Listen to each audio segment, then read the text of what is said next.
Hey, fellow babies.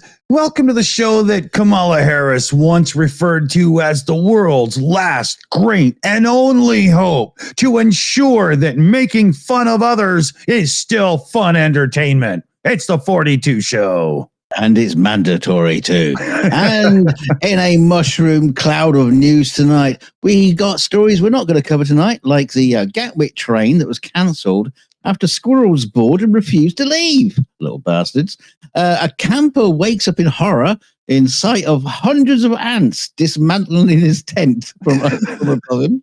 And also, Paul Conway, a missing pensioner trekking the UK's most remote pub, has been found after a week of going missing. Oh, no. Yeah. So, and we also got Britain's most prolific female shoplifter who has plagued shopkeepers for years by disguising herself with hats, racked up her 171st conviction. Got some amazing managers over there. Hold on a second here. I got some kitten in my tooth. Oh, that's what you call it. Yeah, well, I was just over in Springfield visiting family, so you know. So, what the hell are we supposed to be doing here? That's right. So, just when you thought that Elon Musk couldn't be sued into oblivion enough, none other than Cards Against Humanity have sued SpaceX. And what's going on is Musk's firm has taken over a plot of land that Cards Against Humanity own. They bought it through crowdfunding in 2017 in an attempt to slow down President Trump's attempt to build the big border wall. The piece of land is right on the border, and their whole mission was to make it difficult, right? That's funny. I love this story on so many levels, right? It's awesome. So Cards Against Humanity created a supporter-funded campaign to take a stand against the building of the border wall, a plot of vacant land in Cameron County based on Cards Against Humanity's promise to make it as time-consuming and expensive as possible for Trump to build his wall. So they should have bought the bricks as well. So, what they did was they maintained it in its natural state, marking the edge of the lot with a fence and a no trespassing sign. And but instead of Trump taking over the land, Cards Against Humanity says the parcel was interfered with and invaded by Musk's SpaceX company. The lawsuit includes pictures that, according to Cards Against Humanity, show the land when it was first purchased and after SpaceX construction. Let me just scroll it down for you here and you can see. So that's what it looked like. A nice little peaceful, tranquil piece of land left to nature. And this is what Musk and co. have done to it. No shit. How? I don't understand how they can just Well, this is what happened. So SpaceX bought surrounding parcels of land for their use and just decided that they were going to use this one as well. Yeah. So they're squatting. Yeah, they're complete squatters. But not only that, they've ruined it, right? I mean, look at it now. Look at it then. They've completely trashed the place. So the lawsuit is $15 million to cover the cost to restore and repair the property, the demunionization of the property's fair market value, the reasonable value of SpaceX's use of the property, the loss of goodwill, damages to Cards Against Humanity's reputation, which I agree with because they bought it to specifically stop a fat cat billionaire from being an asshole, and other losses and actual damage suffered as well. So I hope it works out well for them. The lawsuit said that SpaceX has never asked for permission to use the property, much less for the appropriation of the property for its own profit-making purposes. Never reached out to Cards Against Humanity to explain or apologize for the damage caused, and so on and so forth. So that's so bizarre. So bizarre. I mean, the thing is, it's SpaceX. It's a big company, and we can't just like point a finger at Elon and say, "Hey, you horrible little man." It's a big company. They must have people who know this sort of shit. Yeah, and but land boundaries and shit like that. Yeah, but this is also clearly a case of hiring people who don't give a rat's ass either. Because how do you get something as basic as property lines that wrong? Right. Yeah. And then when the lawsuit was filed, what did Musk's company SpaceX do? they filed a complete lowball offer for the property. Oh, really? Yeah. Oh, brilliant. Yeah. So, and then what Cards Against Humanity is going to do is if they win the lawsuit, all the donors that helped them buy the property are going to get a payment back, like $100 or something like that. And the rest of the cash will go into, fixing the place up and maybe taking this idea further just to get in the way of more jerk offs. I like these guys. They should build a wall around it. Oh, that'd be funny, right? But open on the south side. Hey, following on from that, I got a story about squatters because this guy, Daniel Toma, a Kentucky homeowner, found himself homeless after a judge granted a protective order in favor of his friends turned squatters who had been living rent-free in his garage. Yeah, Toma. Yeah, I know. Toma initially ordered to help his friend Amy Davis and her boyfriend Tyler Sencook, allowing them to stay temporarily in his garage when their car broke down. However, the couple quickly made themselves at home by laying out a mattress, changing the garage lock, and even installing cable. Despite having no formal lease, they refused to leave when Toma asked them to go. Wow.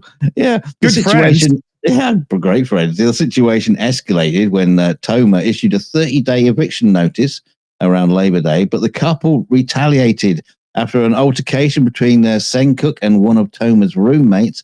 Sencook filed an emergency protective order claiming Toma was his roommate, and a judge granted the order forcing Toma to stay 500 feet away from his very own home. How fucked up is the world? Yeah, Toma, left homeless and frustrated, denied Sencook's claim that they had an agreement for him to perform maintenance in exchange for staying on the property. And though Sencook had since moved out, Toma is still dealing with the consequences of the protective order that is keeping him out of his own house, and he's scheduled to challenge it in court. Oh my God. Yeah, it just made a complete error on that and just did not know that it was he owned the property. I can't get my head around this at all. If you ever needed proof that the law has nothing to do with, fair and right, there you go. Yeah, there's no Superman here. Yeah, justice for everybody. What I would do is file a lawsuit against the court for the decision, put the house up for sale, and then in the lawsuit claim all the expenses of having to live somewhere else. Oh, he'll get his the thing turned over. He'll move it back in, and then he'll find out that SpaceX will build a rocket in his fucking front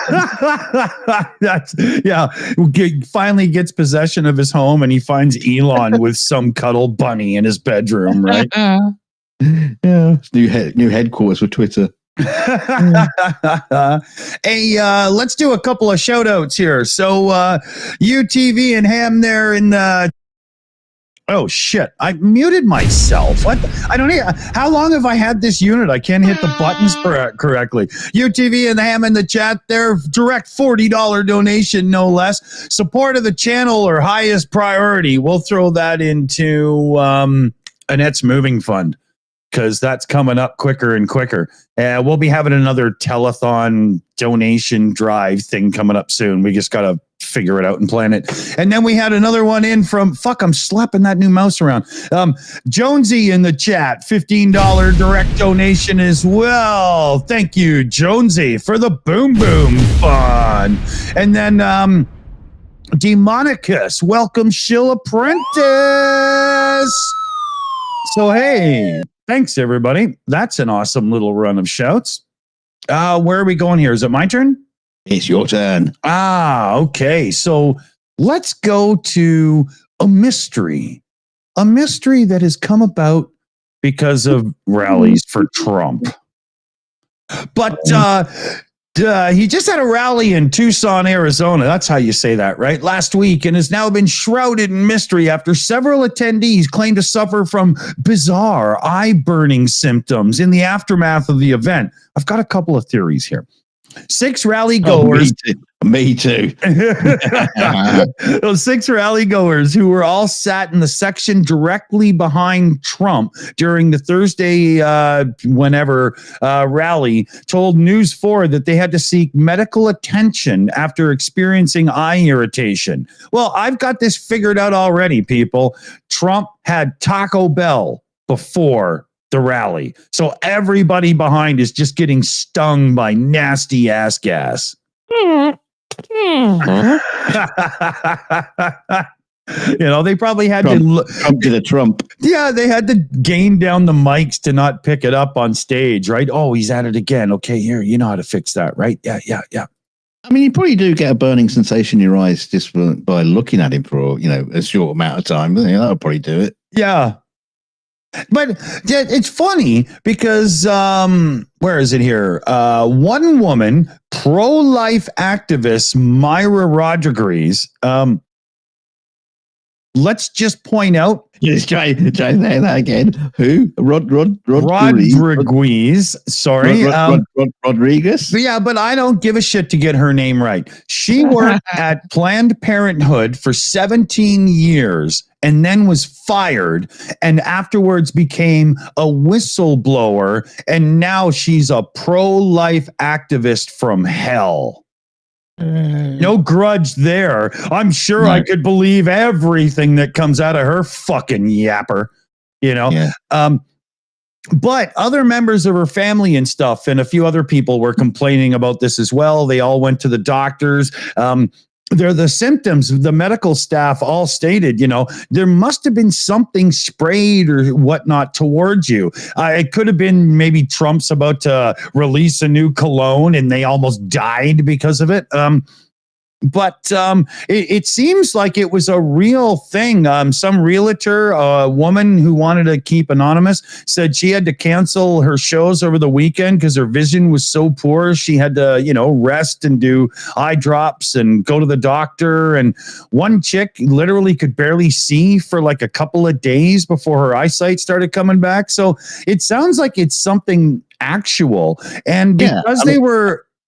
Go on, sorry. Well, because they were directly behind Trump, I wouldn't doubt it as something to do with like the glue that keeps his toupee on or some shit like that. I mean, you can come up with all kinds of conspiracies, but it's not out of the question for some kind of anti-Trumper who just gone in there with a vial or something nasty and just like set it off, in that area. They're hardcore Republicans, so it could have just been patchouli oil because they're allergic to hippies, right? I don't like that. Yeah, it was the smell of freedom in the air. Don't like that. What's making my eyes? That's the same thing I smelt when standing on the Statue of Liberty's thing. Oh dear. Talking about getting an eye full of shit. Well, this is more of a mouthful because the Vancouver Island nature photographer says he has never seen anything like what his camera captured on a recent whale watching excursion of Victoria. Thomas Filipovic, a naturalist and... Let me just say that right. A naturalist, not a naturist, a naturalist and photographer with Eagle Wing Tours was photographing whales in the Strait of Juan de Fuca on Thursday. Yes, you heard that right. When a humpback whale surfaced with its mouth wide open to catch a group of small fish. Caught up in the feeding frenzy was an unsuspecting harbour seal, which he photographed inside the whale's mouth as he closed. Look at it. Oh, look at his little face. He's going, what the fuck? He's like, dude, I'm cute. What the hell? Don't eat me. Yeah. I mean, luckily a humpback's throat is only about as wide as a grapefruit. So, it can't take anything bigger than that. Billy Povic said in an interview. What is this, whale porn channel? Yeah. It's the first time he's blown a seal. It was just sloshing the water around, trying to get his seal out of her mouth. The whale, identified as Zillion, they got names apparently, And researchers at the Pacific Whale Watch Association eventually managed to, watch it spit the seal back into the water unharmed. What if this was actually more of like a Finding Nemo thing, and dude was just catching a ride with a whale, right? Let a whale do a hawk tour. The seal ended up spilling out the side and going free. Birds will sometimes get caught up in the whales, but it's never seen it happen to any other sea mammal. Billy Povic says, I've been whale watching for at least 6 years, and I've never seen anything like this happen. Yeah, you said that at the beginning, you silly sod. And humpbacks, which typically feed on small fish and krill, straining large volumes of water through their mouths, have surged in numbers. And it's going into details. It's just filling up this article. Shut up. Let's move on. Yeah, seal nearly got in. Seal didn't get in. He got away. Yeah, there you go. There's a member message shout out to do, and I'm thinking there's a way to say that without stumbling like I would. So I'm just going to give it a second to see if I can figure that out. Well, say it in your stumbly fashion first, and then come back and do it again. Fragdenshenzo. Fragdenshenzo. Denshizo. I knew this. New member, thank you. Somebody give me a phonetic on that. I'm so bad at this shit. I think somebody just fell asleep on the keyboard when they set up their account. Yeah, thank your cat for walking on the keyboard for me. That's pretty nice of him. Little drama going down with streaming boxes and stuff in the UK. A huge swath of owners of smart TVs and streaming devices from Sky reported that their hardware stopped working on Thursday. Wouldn't even power up. It was like basically bricked. Sky hasn't confirmed what was going on, but in a situation like this, 9 out of 10 times when a whack of people all of a sudden have a problem, it's a botched update from the provider themselves, right? And Sky, if you like, they're kind of like Comcast. They're a Comcast company, and they do internet, mobile, satellite TV, and they got streaming as a big thing going like 2021 because, the dishes and everything are starting to lose favor. So they have their own TVs, Sky Glass TVs, and streaming pucks and blah, blah, and whatnot. And a whole whack of them just borked. And so they weren't being overly communicative or anything. The BBC tried to get a hold of them, and they just didn't really have anything to say. And these are expensive. Like even their 43-inch TV, because it's the Sky Glass TV, seems to start around $800 or something. Yeah, they're not cheap. That's a huge markup considering a decent 43-inch TV is about $400. And I'm talking about good stats, not one of those RCA ones you get in cheap hotels, right? It lasted 11, 12 hours for some people. They put up a post on their little blog for, we're screwing up or whatever. And it was these big, long-winded instructions. And all it was power cycle the thing, unplug it and plug it back in. And they had some people.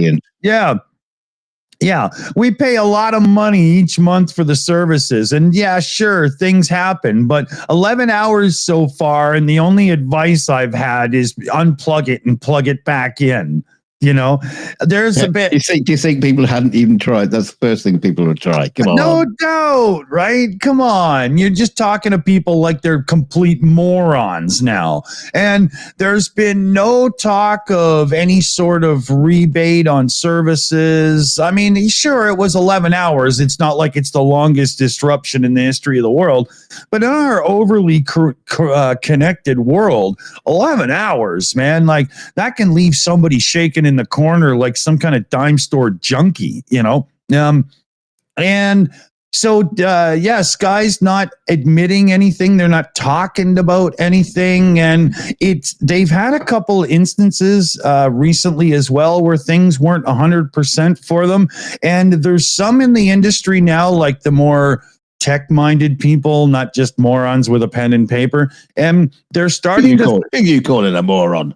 Well, you don't know how to use a pen. So, but no, but they're, like when it comes to tech write-up, some people get it, some people don't. Like that Luke Biani, he's a good Apple techer, but he just started a new automotive channel, and he was surprised that an old car's cigarette lighter could power things with the USB plug the way a new car's cigarette lighter plug could charge. He was blown away.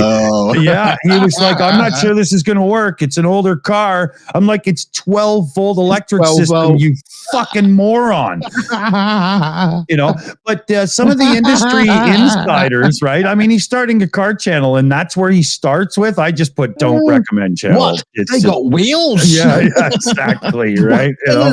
They stole this off the original iPod, didn't they? But they're some industry insiders are starting to think that Sky might have jumped into streaming with their hardware and stuff a step too early, and maybe they're trying to kludge software into systems that can't quite handle it, and it's not looking good for the home team. They might need help in like coding, but we do see it over here. I mean, because it's Sky, so it's very much a part of the British entertainment systems down here.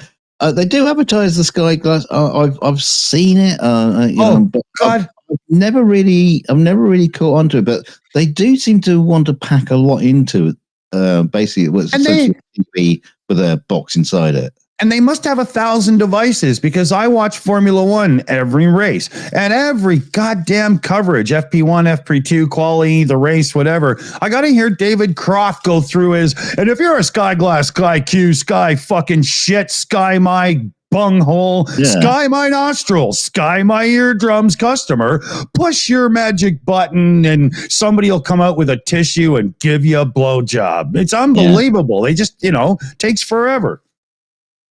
Yeah, they'll be moving on our clip brush market soon. But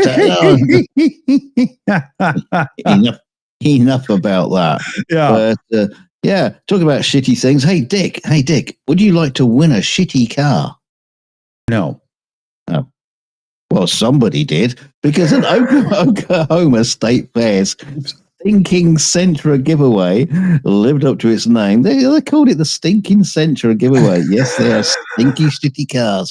It lived up to its name with a bizarre twist in this year's competition. Sponsored by Dent Source, whoever the hell that is, the contest challenged 4 contestants to live in a Nissan Sentra with limited brakes and anything they brought inside staying with them, whether it's food, trash, or something more sinister. The competition concluded when Brian Richmond outlasted his fellow contestants after 80 grueling hours. That doesn't seem that long, actually. Earning the dubious prize of the Sentra. He won it. He won the shitty car. However, the victory came with some serious controversy, sparked by an incident involving runner-up Chris Deschner. According to Chris, Brian brought a cup of human excrement from a porta potty back into the car, crossing a line that Chris simply couldn't tolerate. Though Chris reported this disgusting act to organisers, they ruled that while bringing in the feces was against the rules, it wasn't enough to disqualify Brian. After removing the cup, the game resumed. You cheated, but you didn't cheat that badly, so it's okay. The thing is, if they've got it saying, you can bring whatever you want, whatever you want. Oh no, we didn't say you can't bring shit into the car. Yeah, we forgot about that bit. No, it probably wasn't in the rules at all. I don't know. And if that is in the rules, you can't bring a shit into the car, then I'm pretty sure it's not in the Formula One rules, but nobody's doing that in racing, right? No, they normally shit when they go around the corners.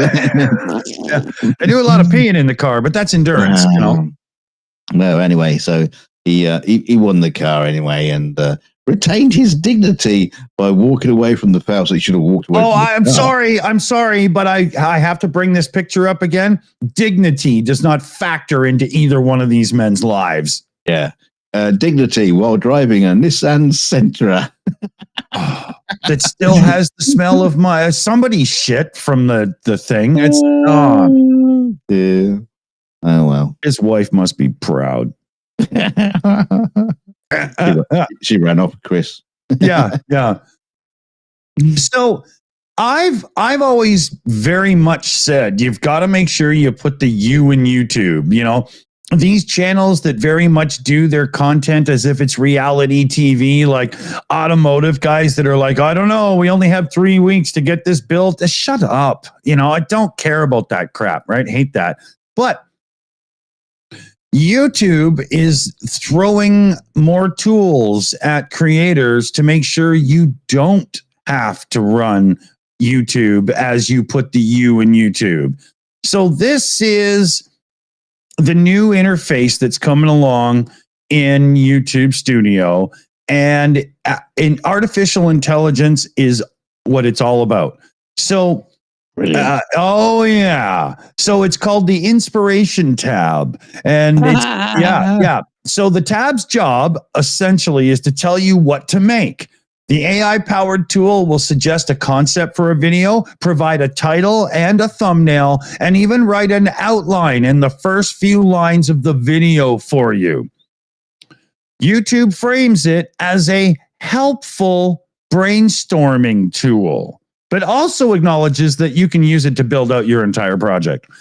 And no, I've got a brilliant idea. Oh, man. Okay, keep going. So once you have some AI inspiration, or as they say, just let it build the whole thing for you, the DeepMind video model is being used in this. It's for YouTube Shorts at first, right? Because if you've seen any of this AI video, it can get a little bit weird if you go too long with it, right? And should watch our shows. Yeah. You can use it like a green screen to put things behind you, but you can make full videos on it. It's going to be right in the Shorts editor, so you can just click the tab and use it.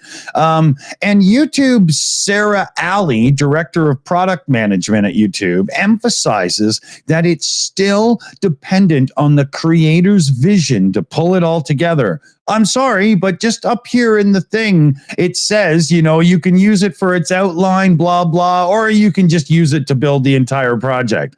That has nothing to do with the creator's vision and stuff. It's just bullshit. This is a way for people that don't know how to do what they want to do what they want to do. But it has nothing to do with putting you in YouTube. This is the kind of thing we absolutely don't need on this platform. The only good thing about this announcement that I saw was that they will be watermarked and marked as, you know, right? Now, well, I've got an idea about this, and I'll only bring it up in the after show. So you got to come and hear my idea about this. Okay, but this is kind of interesting because I mean I would have thought YouTube. Hold on. Oh, sorry. You shouldn't have this opinion yet. Let me bring up a factor that I think makes this really shitty. Okay. YouTube has its algorithm, and there's channels out there that just chase the algorithm, trying to find something that sticks to the wall, and then that's what they make their channel out of going forward. I prefer things like what we're doing. We do what we want to do.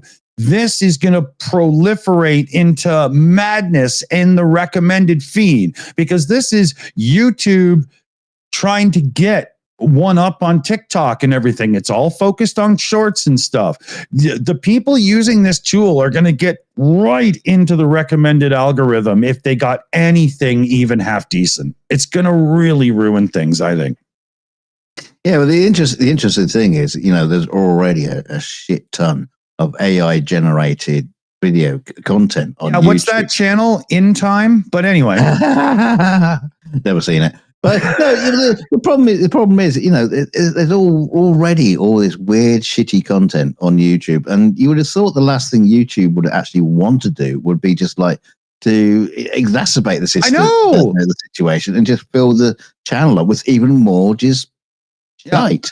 Yeah, I think when they got to the point where like Mr. Beast and a few people like that were like the kings of YouTube and stuff, I think they want to spread that around more so they don't have such a reliance on certain people that can just have their mind go and they start doing stupid crap.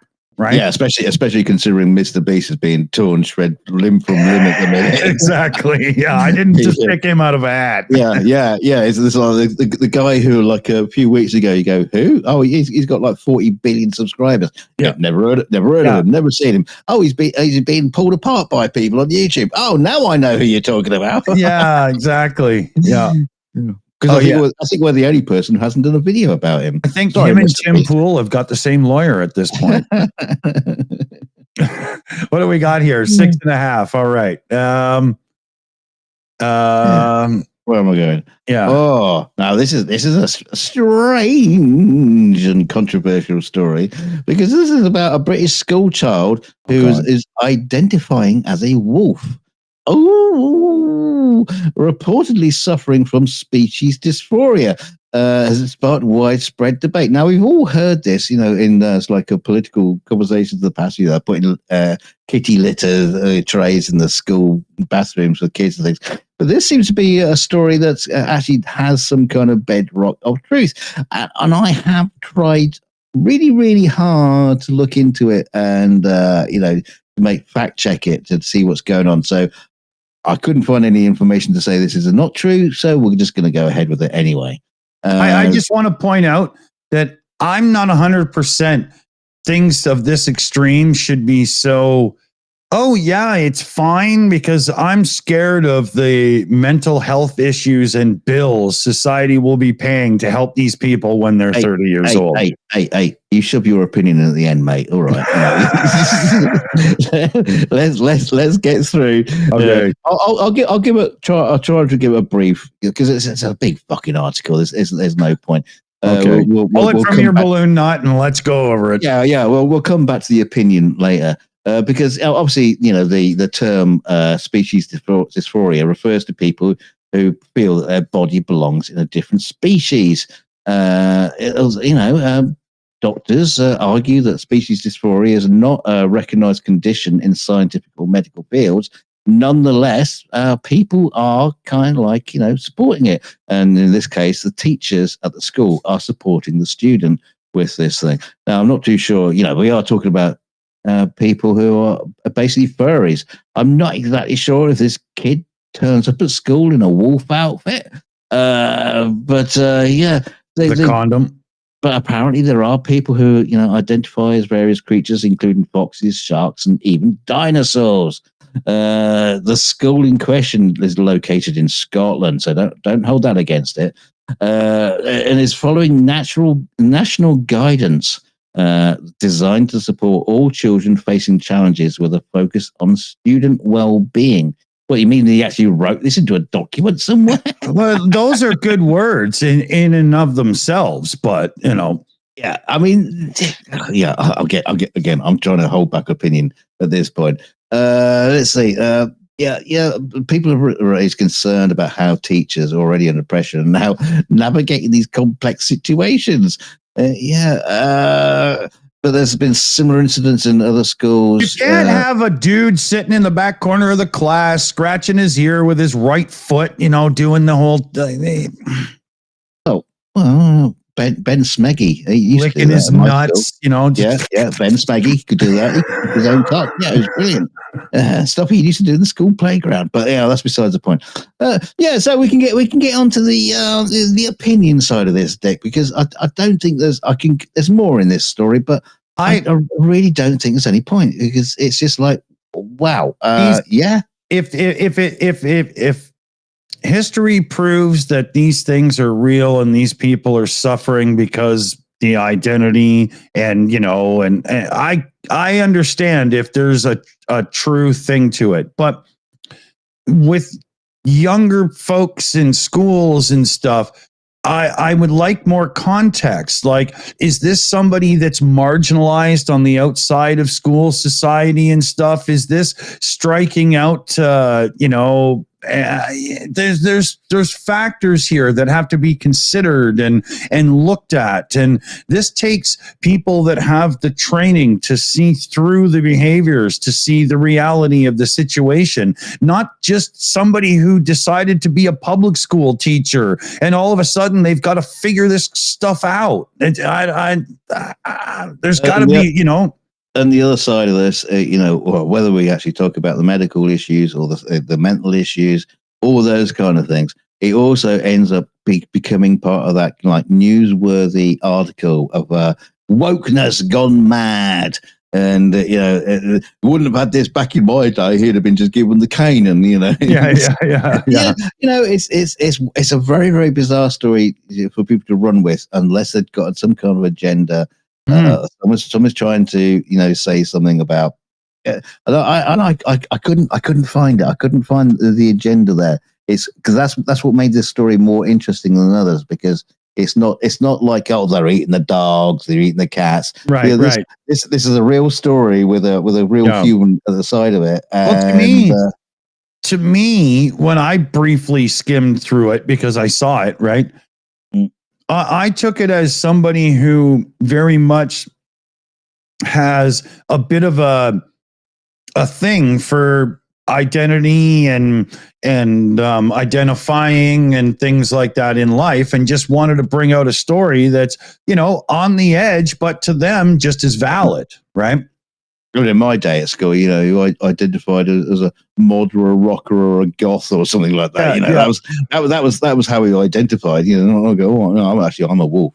Yeah. It's except Michael J. Fox. Michael J. Fox did actually identify as a wolf. That's true. Yeah. Great flick too. We got to do Petra Olsen shout out. What is it? Swedish kroners there, 129 of them, with love to Ukraine. Well, thank you, Petra, and the boom boom fund it goes. And then gifted out 5. There it is. Shills membership. So remember, if you're the last one to get gifted a membership on this channel, you have won the bar tab. Send me your name, information, credit card number, and stuff. We're honest here. We'll just bill you for the bar tab. I don't think I could drink more than about $4,000 a night. It's all right. Yeah. And he hasn't even touched the champagne yet.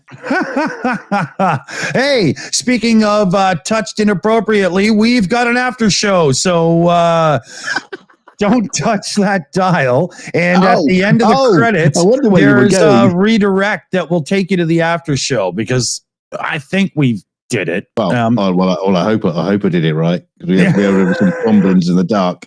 Well, then that is touched inappropriately. So thanks to the team in the credits. After show. Wait a minute. After show. No. After show. No. After show. Just say good night. In a bit. And a big shout out to the team who help us do so much in the background. We've got Annette who runs the teams, BJ CNET rocking the research team, Shayna Caldwell, Super Chat, Matt. And a shout out to Nick, because he was in the chat and supposedly that means something to some people. Yeah, come on, Nick. Come on. Yeah, I'd like to say thank you to everybody who's do the donations, channel memberships, and super chats and things like that, because it really helps things going around here. Don't forget to hit like on the way out. I'm going to do that right now, so you better just bloody well do the same, or I'm coming around your house. And don't forget to share us out. Share us out like a wolf. Go out to the streets and go, I want the show. Ooh. Or you could sing Mr. Hanky, the Christmas boo.